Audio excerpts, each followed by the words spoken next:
What if the man you called Dad left behind a letter warning you not to trust your own sister, and that very letter got her arrested for double murder? Now ask yourself, would you read it or destroy it? That's the haunting choice Romy Reiner, the youngest daughter of Hollywood legend Rob Reiner, allegedly faced in the hours after discovering both her parents stabbed to death in their Brentwood mansion.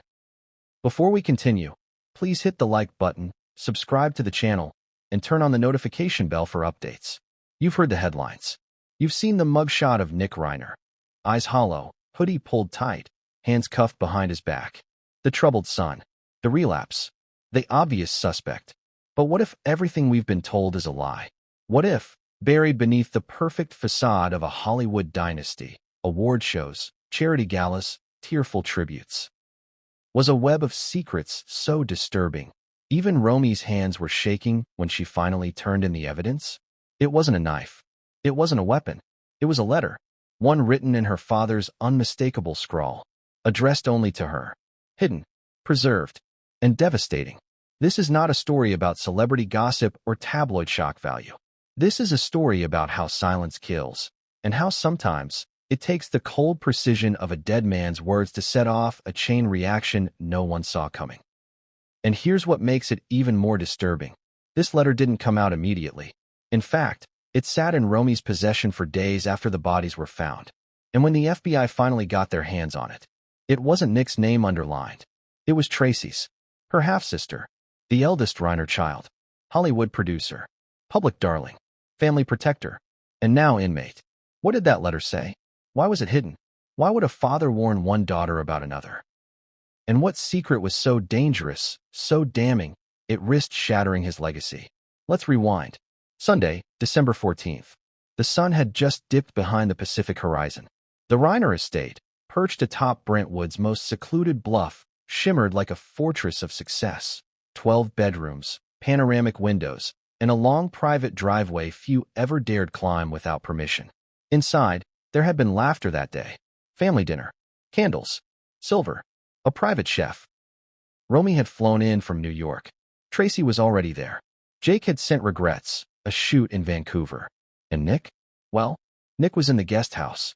As always, that night was supposed to be normal, warm, maybe even healing. But it wasn't. By midnight, Rob Reiner, the man behind A Few Good Men, When Harry Met Sally, and The Princess Bride, was dead. So was Michelle. Multiple stab wounds. No forced entry. No robbery. Just blood. And a story that didn't make sense. Nick was arrested on the spot.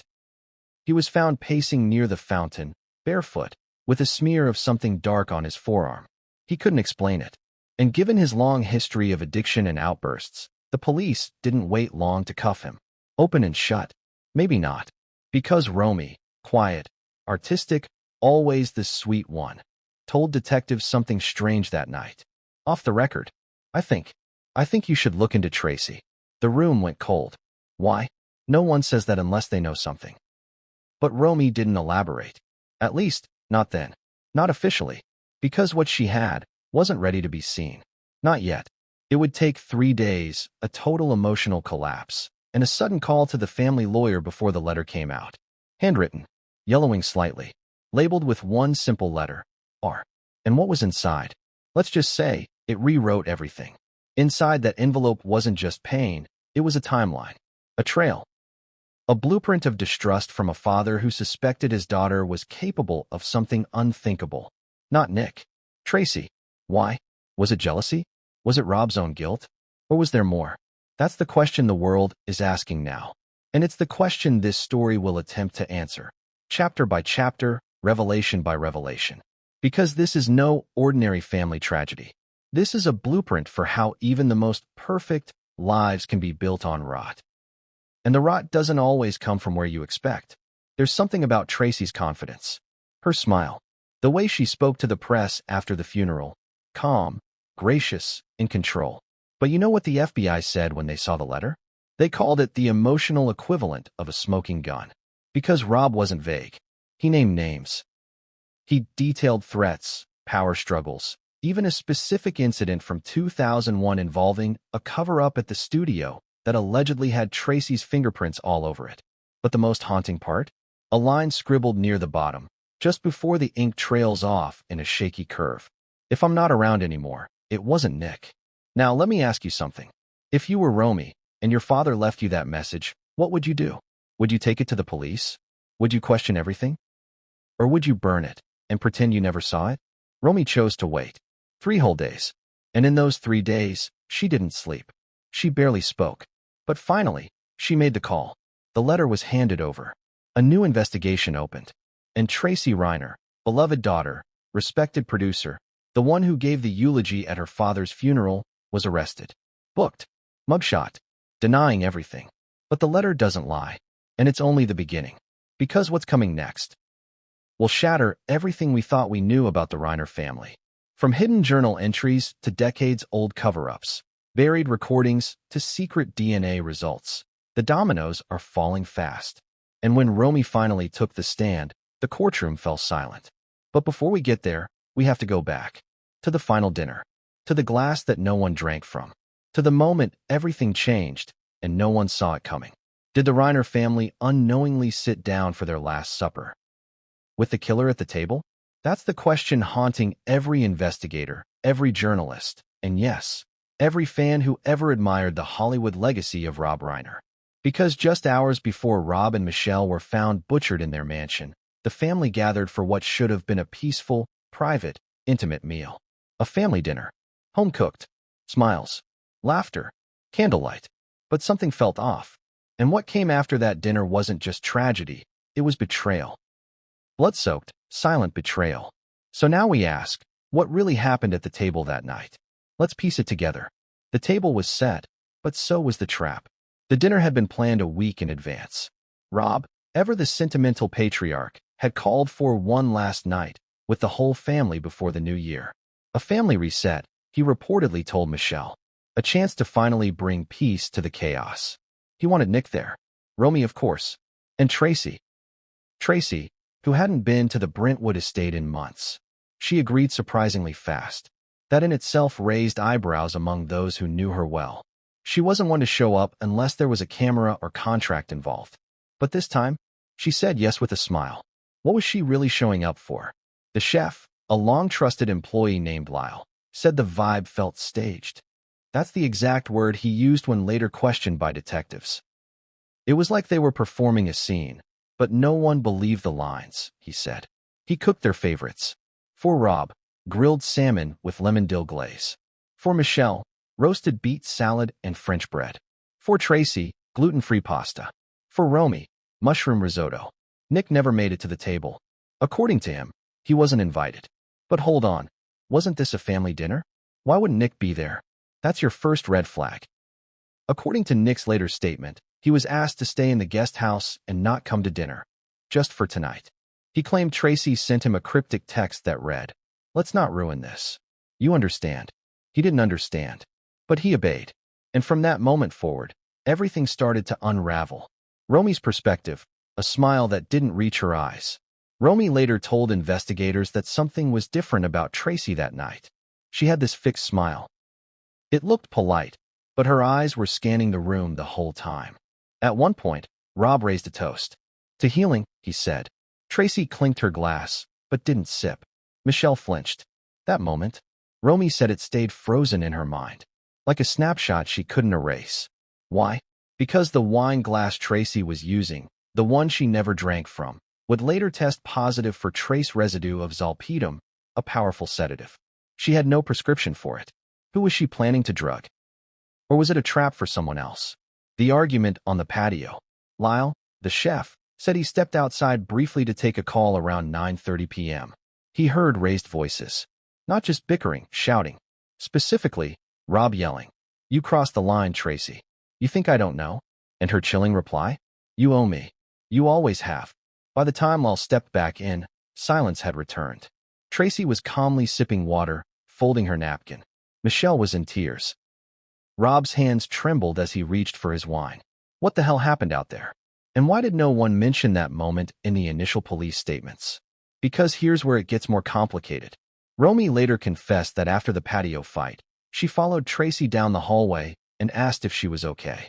Tracy allegedly whispered, "Some things need to end, Romy." He had his time. What did she mean? The empty glass and the missing guest. At 10:15 p.m., while cleaned up, there were 4 glasses at the table. 1 untouched, 1 shattered in the sink, 1 rinsed and upside down, 1 still filled with red wine. Rob's was the only one with lip stains. That's important. The wine from Michelle's glass was tested post-mortem, but the sedative was found only in trace amounts on Tracy's untouched glass. So again, who was it intended for? And here's where the mystery deepens. There was supposed to be a 5th guest, a former Reiner associate, a man named Harvey D., an executive producer on one of Tracy's early films. He RSVP'd, texted Romy he was on his way, never showed. When questioned, he claimed he had a medical emergency. But cell tower records placed his phone near the Reiner estate between 9:20 and 10:40 p.m. So what really happened? What Nick saw from the guest house. Nick Reiner was, by his own account, binge-watching crap in the guest house, earbuds in, trying not to feel the family tension. But something pulled him to the window around 10:50 p.m. He saw Tracy walking toward the main house from the garden path. Alone. She wasn't on her phone. She wasn't rushing. She was holding something in her hand. Something metallic. He told police it glinted in the moonlight. But here's the kicker. Tracy had already supposedly left the dinner before that time. Romy said she hugged her goodbye around 10:30. So who did Nick see? Was it really her?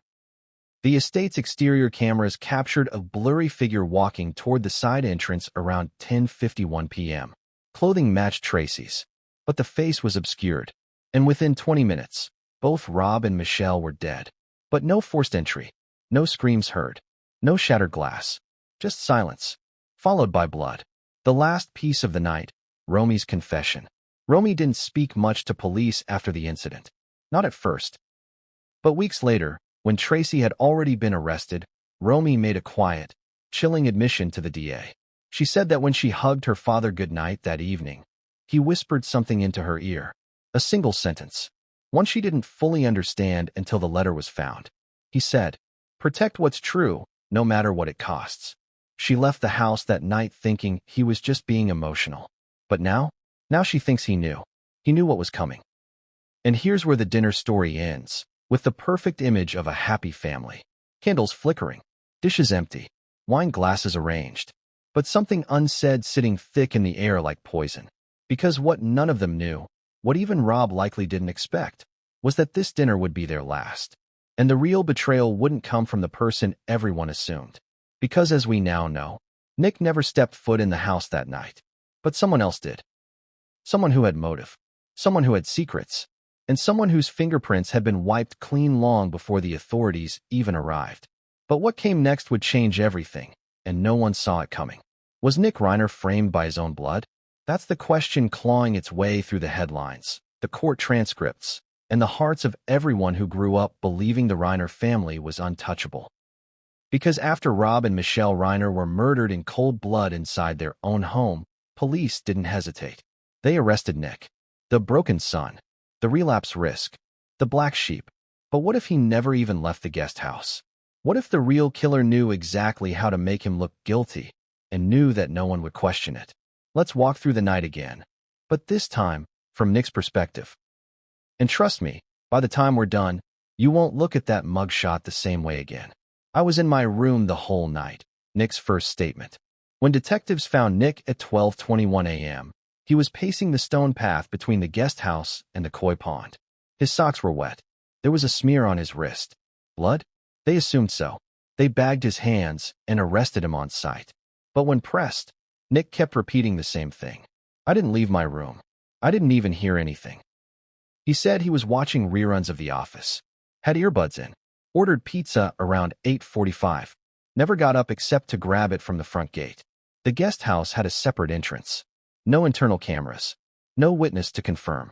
And worse, Nick had a history of drug-induced episodes. In 2018, he'd been hospitalized after an incident involving a broken window, a hallucination, and screaming about voices in the walls. So yeah, he wasn't the easiest person to believe. But here's the kicker. His pizza arrived. Time-stamped receipt, 9:08 p.m.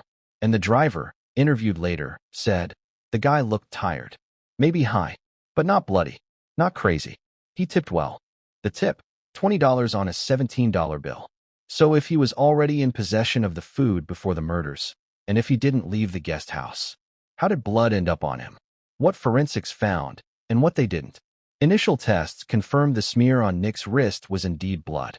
But it wasn't just Rob's or Michelle's. It was a mixture, which complicated things. When the full DNA breakdown came back, the mixture included Rob's blood, Michelle's blood, Tracy's epithelial cells. Now hang on. Why would Tracy's skin cells be on Nick's forearm? That question froze the investigation, because it raised two possibilities. Nick was involved in a struggle with Tracy after the murder, maybe even defending himself. Or Tracy and Nick had contact before the crime, and someone used that to plant evidence. The prosecution pushed hard on option number one. But Nick's defense team introduced something explosive during the early hearings. A text message. The message that flipped everything. 9:51 p.m.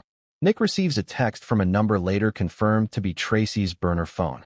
The message simply said, "Stay in the guest house. Don't come out. Just stay quiet tonight. It'll be better." Let that sink in. Why would Tracy, his sister, send him that message? Was it concern or a command? Nick told investigators that he thought it was just her trying to keep him away from family drama. But looking back, he believes it was something else entirely. Like she was setting me up to be the fall guy, he said in court. Here's what's worse. The phone that text was sent from? It disappeared. Gone. Never recovered. But the text had been backed up in Nick's cloud. And once it was entered into evidence, the case started to wobble. The guest house, a safe haven or the perfect isolation? Let's talk layout. The Reiner estate is massive, over 10,000 square feet. The guest house sits roughly 150 feet from the main structure, partially shielded by hedges and a Japanese maple. It's soundproofed. It's cozy. It's isolated, which made it the perfect place for a family outcast or a conveniently silent patsy. Nick claims he didn't even know about the dinner happening that night. He said no one invited him. No one checked in on him.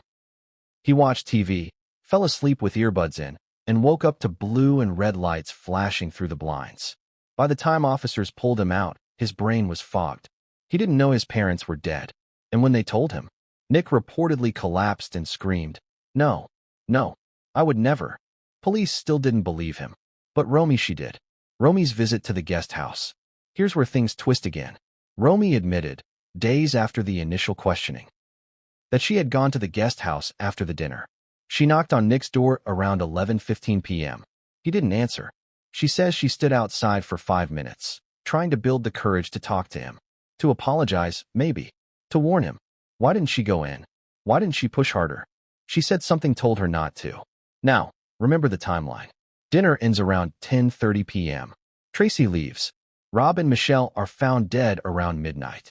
Romy knocks on Nick's door at 11:15. At 11:40, she calls 911. That half-hour gap, it's still unexplained.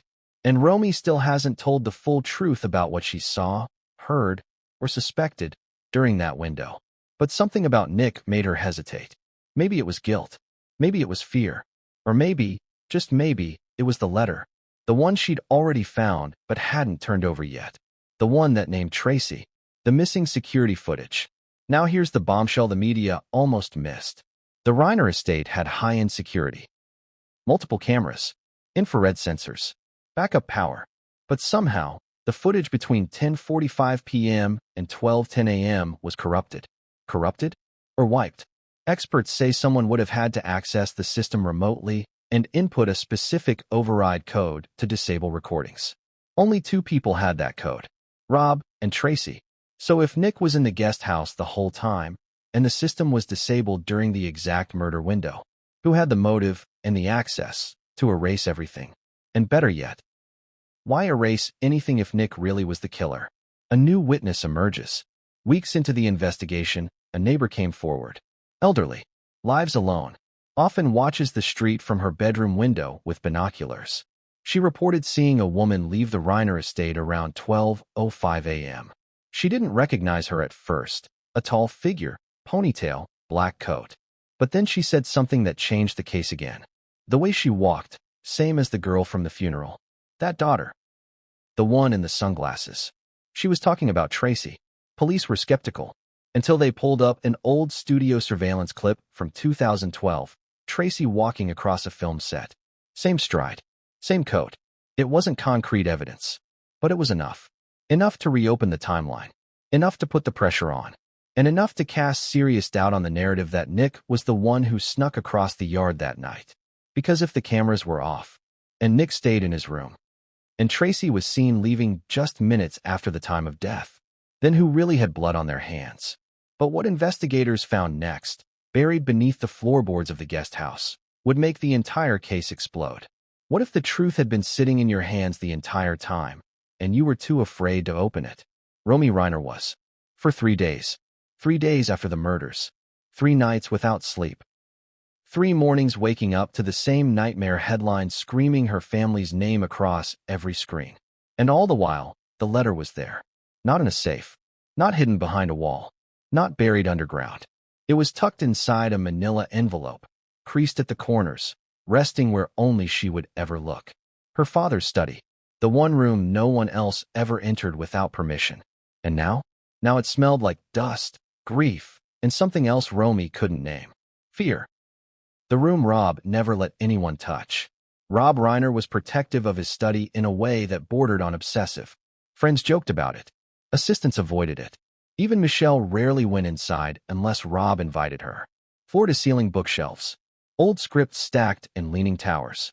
Film reels labeled in Rob's looping handwriting. A heavy oak desk scarred by decades of creative frustration. This was where he thought. This was where he hid.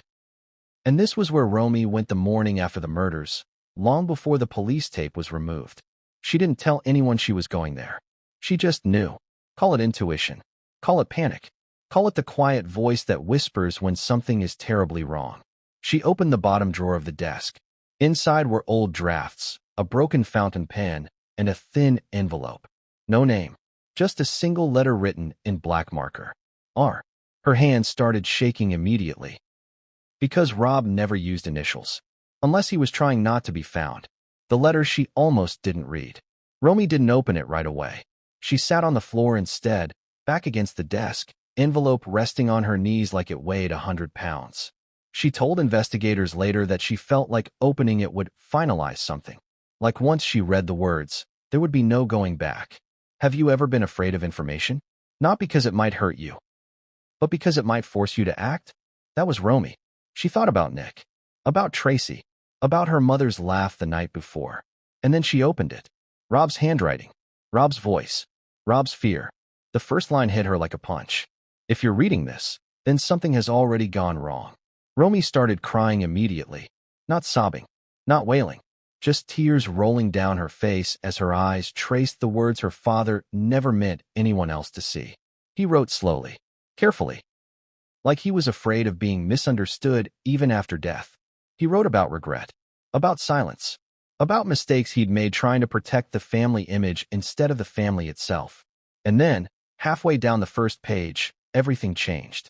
Do not let them blame Nick. He is not capable of what they are going to say he did. Romy froze. Her heart pounded so loud she thought she might pass out. Because no one had even accused Nick yet when Rob wrote this. He wasn't responding to events. He was predicting them. And then came the name. Tracy. Underlined. Twice. The accusation no one was ready for. Rob didn't mince words. He didn't hedge. He didn't soften the truth. He wrote that Tracy had been lying for years. That she had manipulated finances, relationships, and narratives inside the family. That she had threatened him when he tried to confront her. That she once told him, verbatim, "You're not going to ruin this for me. You need me more than I need you." Romy had to stop reading. Her sister? The same Tracy who hugged her at the funeral. Who held her hand during the eulogy. Who told the press, "We're leaning on each other." This didn't make sense. And yet, deep down, something clicked. Moments Romy had ignored before suddenly rearranged themselves into something terrifyingly coherent. The tension, the control, the way Tracy always knew things before anyone else. Rob wrote that he believed Tracy was capable of violence, not in anger, but in calculation. If anything happens to me or your mother, you need to tell the truth, even if it destroys everything. That sentence broke Romy, because she knew exactly what it meant. Why she didn't go to the police immediately. So why didn't Romy run straight to the authorities? Why did she wait 3 days? That question would later be screamed at her by reporters, whispered in courtrooms, and weaponized online. But the answer is painfully human. She didn't want it to be true. She wanted Nick to be innocent, but she didn't want Tracy to be guilty. She wanted the letter to be wrong.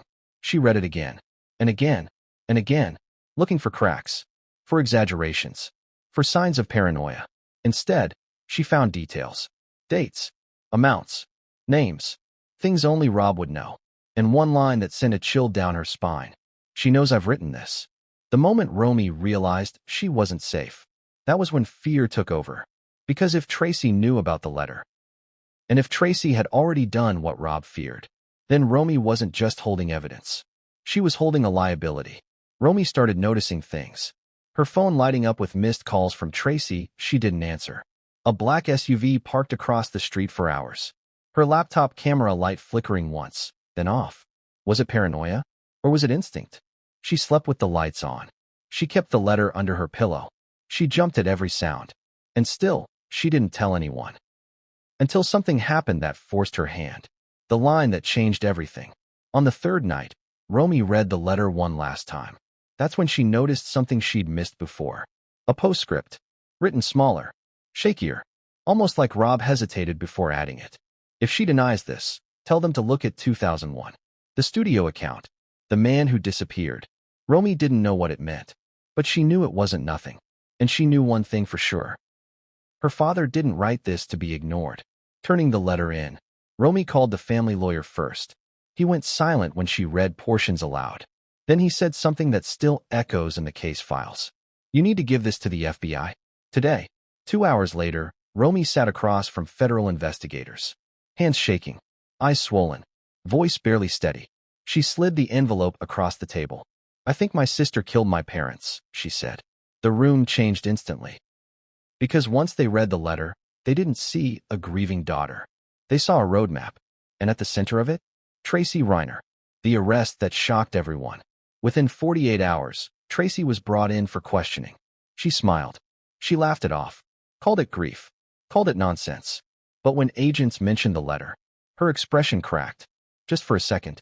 Long enough. They arrested her that night. Charges pending. And just like that, the narrative flipped. Nick wasn't the only suspect anymore. But the letter wasn't the end. It was the beginning. Because as investigators dug deeper into Rob's words, they realized he wasn't just warning Romy. He was confessing something. Something that went back decades. Something buried. Something that involved more than one person. And the next discovery would come from a place no one expected. Michelle Reiner's private journals. But what came next would change everything, and no one saw it coming.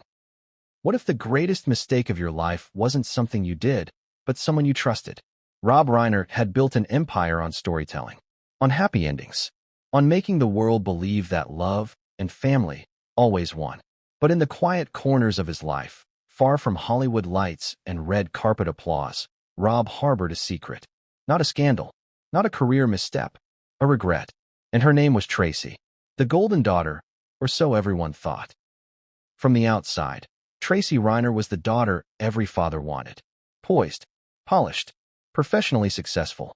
She followed Rob into the industry, produced indie films, spearheaded charity initiatives, even gave speeches about carrying on the family legacy. She knew what to say, when to smile, and how to silence uncomfortable questions with effortless charm. But according to the letter Rob left Romy, and what came next, that charm was a mask. And Rob, it turns out, had seen through it far too late. Inside the letter, a chilling timeline. Investigators quickly realized Rob's letter wasn't just emotional rambling. It was a ledger, a record, a timeline of grievances, red flags, and moments Rob now believed he had ignored at his own peril. One date came up again and again. 2001. A line in the letter read, "Everything changed in 2001. I covered for her. I thought I was helping. I was wrong. So what happened in 2001? To find out, authorities began digging into the old studio archives, specifically a now-defunct production company Rob co-owned with a private investor. There were rumors back then about a budget overrun, about an intern who vanished mid-shoot, about a fake invoice trail that no one could trace. Tracy was in charge of operations, and according to Rob's note, She had full autonomy and zero oversight on one particular project that year, The Frozen Garden, a film that was quietly shelved after 1 week of filming. The reason? Officially, creative differences. Unofficially, the budget was blown in 3 days. $250,000 gone with no explanation. Rob wrote, "I thought it was a rookie mistake. I paid it back out of pocket to avoid embarrassment." But she never said thank you. She said, "You had no choice." That line haunted Romy, and it was only the beginning. Tracy's grip on power, subtle but absolute. It wasn't just financial. Rob's letter detailed a pattern of emotional manipulation that started when Tracy was a teenager. She would pit family members against each other. She would plant doubts, then step back and watch the implosion. She thrived in chaos, but always kept her hands clean. Rob wrote that Michelle once called Tracy a shadow that doesn't need the sun, just your fear. That's a mother talking about her own daughter. And yet, for decades, Rob and Michelle covered for her. Why? Maybe they were afraid. Maybe they hoped she'd change. Maybe they loved her too much to confront her. Whatever the reason, it came at a cost. A broken bond and a silent betrayal. Romy would later reveal that her relationship with Tracy had always been distant. Not cold, not openly hostile, just calculated. "You always got the sense," she said, "that Tracy knew more than she let on, and less than she pretended to." Tracy was the gatekeeper of family events. She decided who was invited, who spoke at birthdays, who was photographed at premieres, and anyone who questioned her authority suddenly found themselves on the outside looking in. Michelle once tried to bring it up. In 2009, during a family vacation, she confronted Tracy about a passive-aggressive comment directed at Nick. Tracy didn't yell. She didn't storm off. She simply smiled and said, "I know things about this family no one wants public. Let's not pretend I'm the problem." That shut everything down.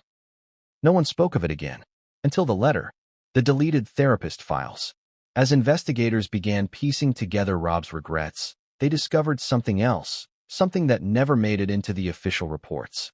Tracy had seen a therapist regularly between 2010 and 2014. A court-ordered mandate after an altercation with a studio assistant swept under the rug. But here's the strange part.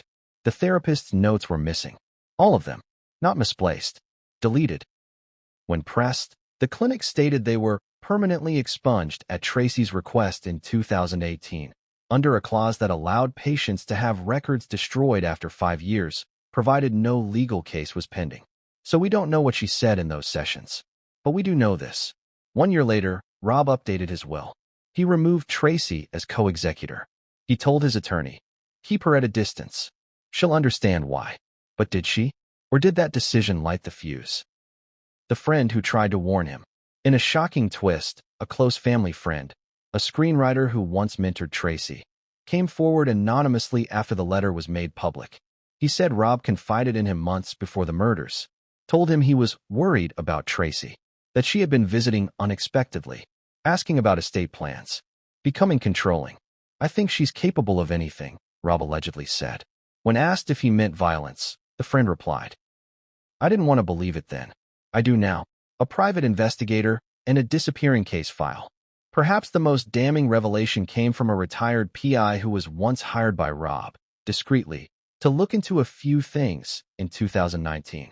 The PI's report, never submitted to police, included a surveillance photo of Tracy meeting with a known money launderer at a West Hollywood cafe, bank statements suggesting offshore transfers, phone logs linking her to a burner number traced to encrypted communications. None of this was made public. Not until now. Why? Because Rob never acted on the report. He thanked the PI, then disappeared for 2 months. He stopped attending events, turned down interviews, canceled a major project. People said he was taking time off. But maybe he was trying to figure out what to do. And maybe he ran out of time. The final script, never produced.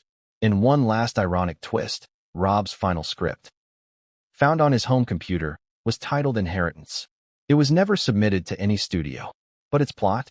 A father who suspects one of his children is plotting his death and leaves behind a secret letter to expose the truth. Word for word, scene by scene, it mirrored his own reality. Was it fiction or confession? No one can say for sure. But the script ended with a line that now sends chills down the spine of anyone who's read it. The villain was never the one who shouted. It was the one who whispered. And what Romy would find next, in her mother's journal, would take that whisper and turn it into a scream. What if the quietest person in the room had always known the darkest truth, but never dared say it aloud?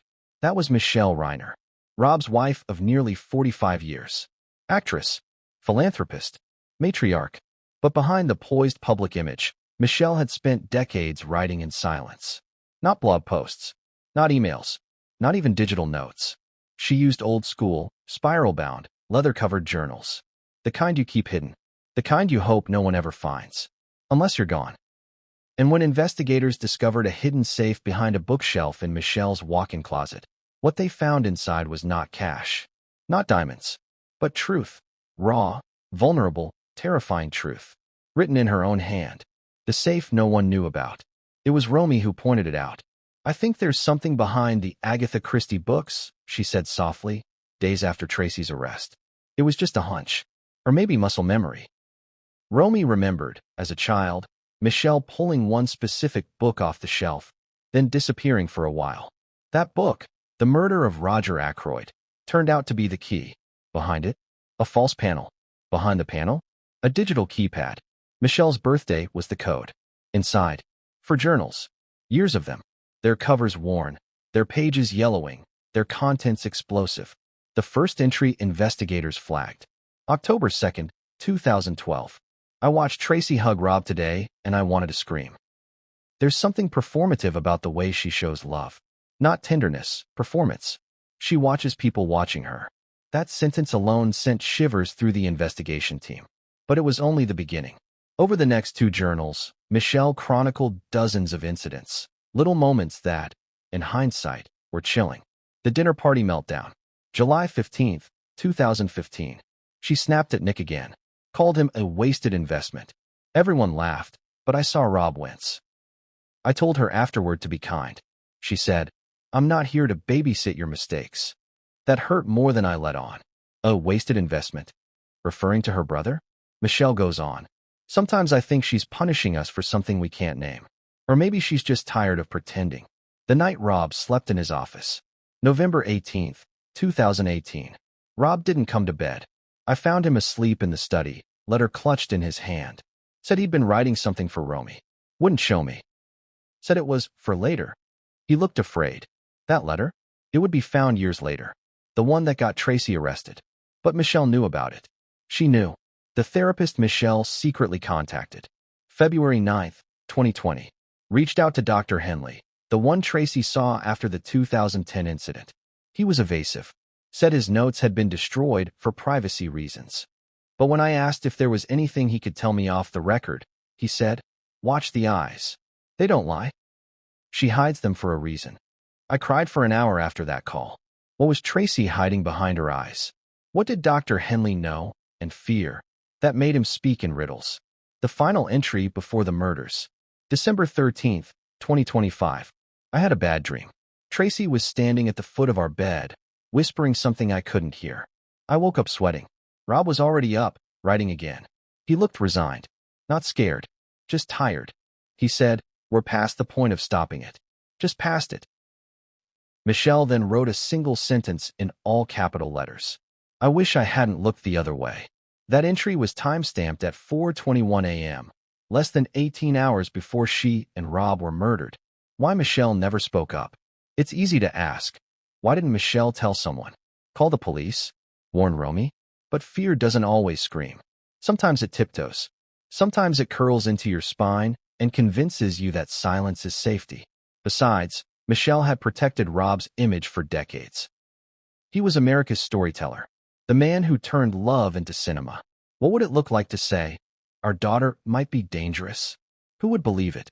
And maybe, just maybe, Michelle still hoped it wasn't true. The journal that was missing.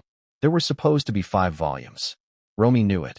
So did the housekeeper, who'd once seen 5 matching journals while cleaning in 2024. But only 4 were found in the safe. Where was the 5th? And who took it? The last entry of the 4th journal mentioned a strange conversation with Tracy on December 10th, 4 days before the murders. She brought me flowers. She never brings flowers. Then she said, "You've been writing a lot lately. Maybe slow that down. Don't give people too many ideas." I laughed. She didn't. Investigators believe that's when Tracy may have learned about the journals. Did she return to steal the fifth? Or worse, had she read them already? The note left inside the cover. One final twist, hidden inside the back cover of the second journal, was a sticky note. Not dated. Just written in Michelle's unmistakable cursive. "If something happens, follow the voice that trembles, not the one that's calm." Was that meant for Romy? Was it a warning about Tracy? We may never know for sure. But it confirmed what the letter already suggested. Rob wasn't the only one who feared their daughter. Michelle did too.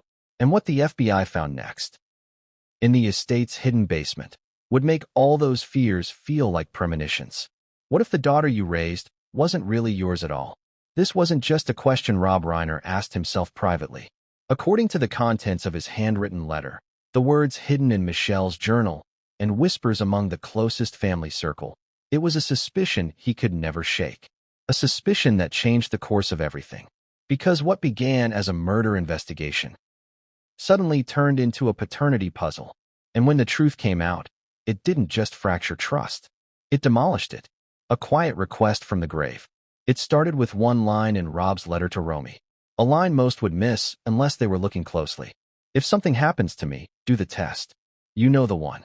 That vague sentence sent chills down Romy's spine the first time she read it. What test? She asked the FBI. They asked the lawyer. And the lawyer, Rob's estate executor, revealed something that no one outside the family had known. Rob had quietly requested a full genetic verification of his children to be stored in case of his death under suspicious circumstances. It wasn't paranoia. It was preparation. But why? What did Rob know or fear? The whisper that refused to die. Family friends later shared that the topic of Tracy's paternity had surfaced before, privately, quietly, and always met with shame. You see, Tracy was born before Michelle married Rob. Technically, she was his stepdaughter, but she'd carried his last name for decades, called him Dad, appeared beside him at award shows. Still, something had always lingered beneath the surface. There were rumors that Michelle had kept secrets early in their relationship. That Tracy's biological father was a man Michelle had severed ties with long before she met Rob. But what if those ties hadn't been severed at all? What if they were simply hidden? And what if that man hadn't vanished? The DNA test results. Romy agreed to provide her own DNA. So did Nick. Samples from Michelle and Rob had already been secured by the coroner. All that was left was Tracy's, and despite her legal team's protest, the court approved it. When the results came back, the findings were staggering. Nick Reiner, 99.9% biological match to Rob and Michelle. Romy Reiner, 99.8% biological match. Tracy Reiner, 0% biological link to Rob Reiner. 0. Not partial. Not low probability. 0. Rob was not her father. Not biologically. Not genetically. Not by any strand of DNA. And the news hit like a nuclear bomb. What did Rob know, and when? The question immediately became, did Rob find out recently, or has he known for years? Based on the tone of his letter, many believe he discovered the truth sometime after 2018. Likely around the same time, he ordered the private investigation into Tracy's financial dealings. Why did it matter so much? Because Rob, for all his flaws, built his family on the illusion of unity. If Tracy wasn't his biological daughter, and if she knew that he knew, it could have added fuel to an already volatile fire. Power, legacy, inheritance. Things Tracy believed she was entitled to might now be out of reach. And in a family as wealthy and influential as the Reiners, that's motive. The alleged argument about bloodlines. A source close to the family later claimed that just weeks before the murders, Rob and Tracy had an explosive confrontation. It happened at the Beverly Hills Country Club during a casual brunch meeting. Rob allegedly told Tracy he was changing things in the estate structure. Her response? After everything I've done? You think blood makes a family? You raised me. That makes it yours. Multiple witnesses confirmed they saw Tracy storm out of the restaurant, red-faced and muttering under her breath. Romy wasn't there, but she says Rob came home shaken. He poured a glass of scotch, something he rarely did. And when she asked what was wrong, he simply said, Sometimes you give everything to someone, and they still choose to burn it down. Michelle's silence. Was it guilt? The other question now looming over the entire investigation. Did Michelle know the truth about Tracy's parentage? Her journals didn't explicitly confirm it, but there were hints. December 2005.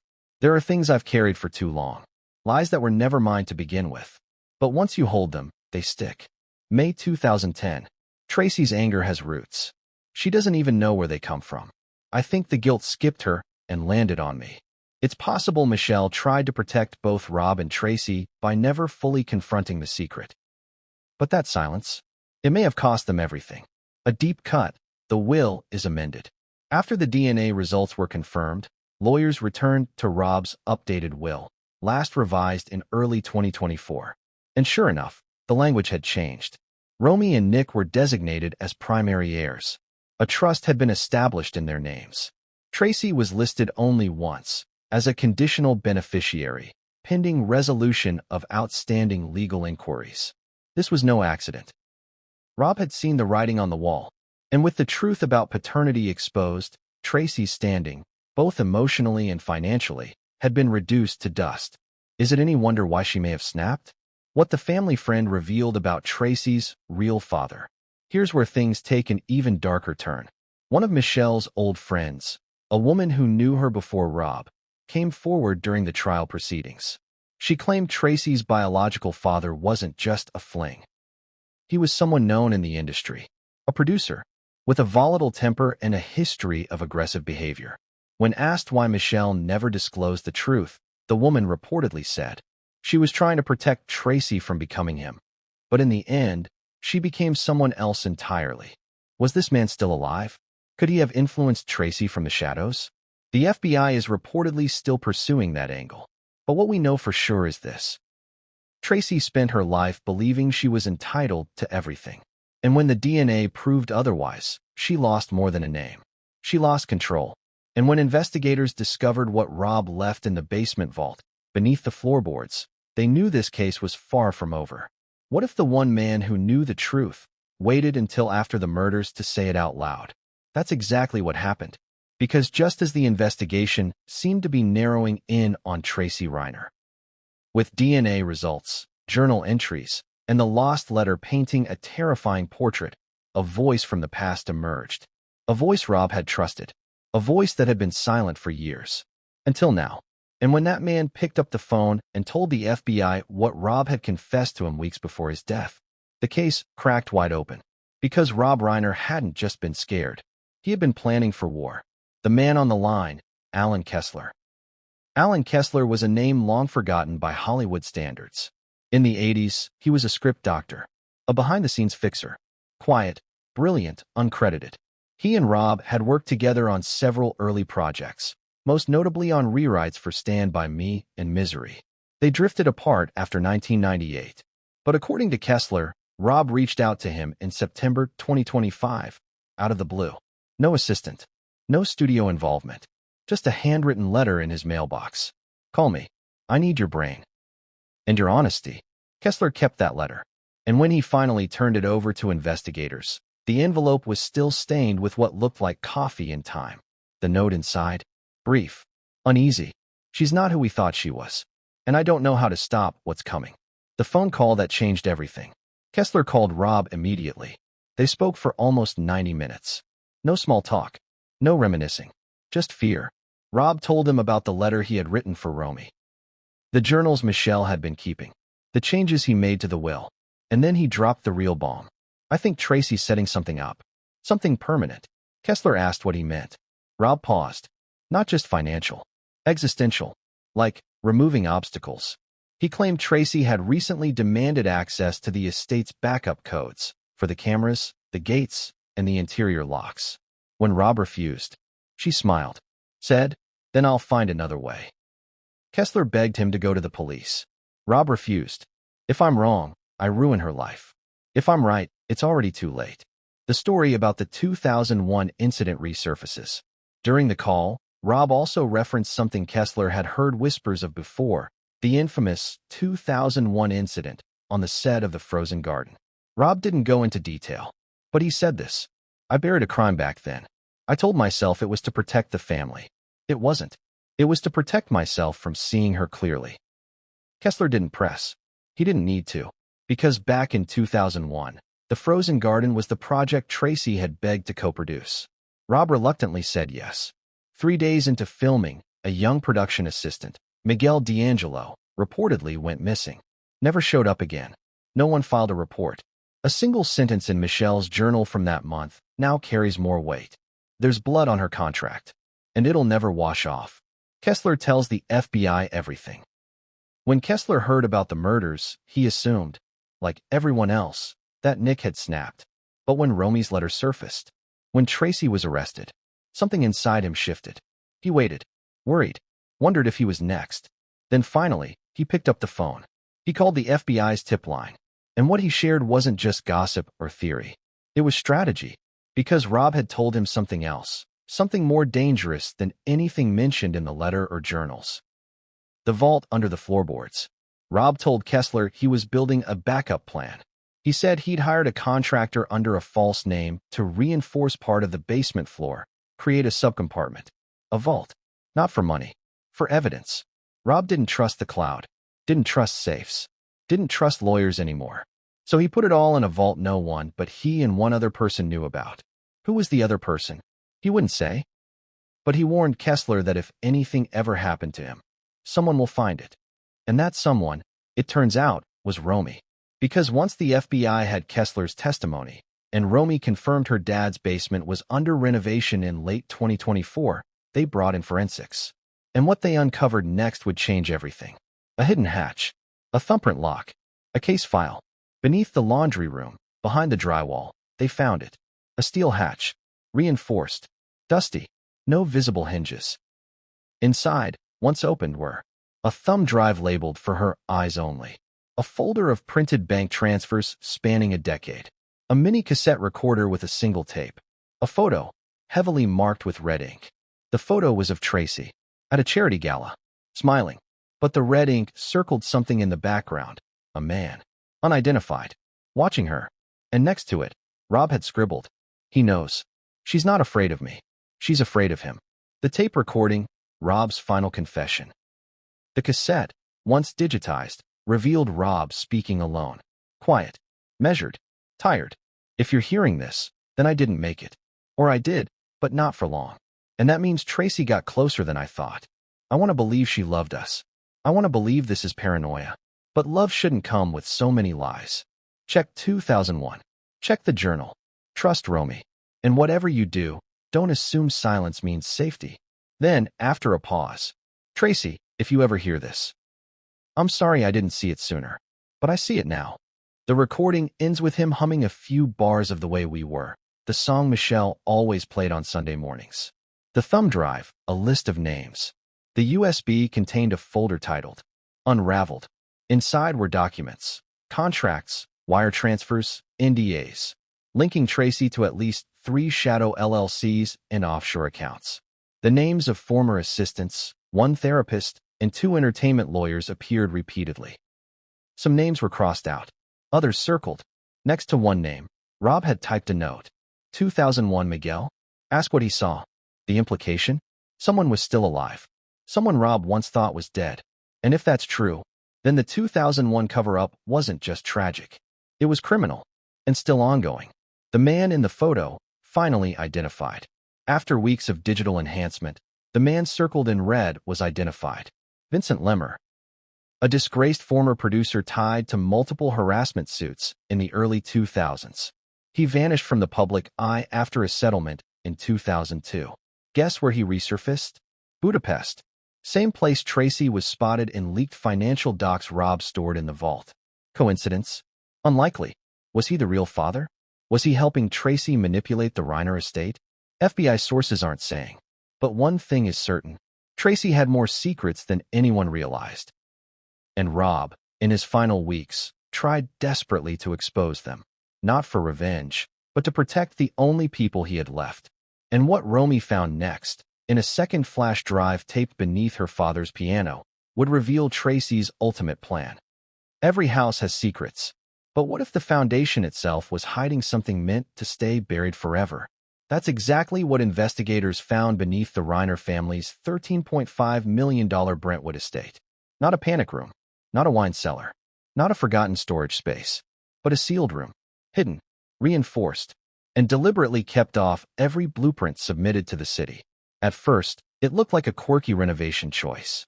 But once inside, they realized this wasn't just a room. It was a message from Rob Reiner himself, and it had been waiting in the dark for Romy. The day the floor gave way, December 21st, a quiet day at the estate. Most of the investigation had moved to the forensic labs and courtrooms.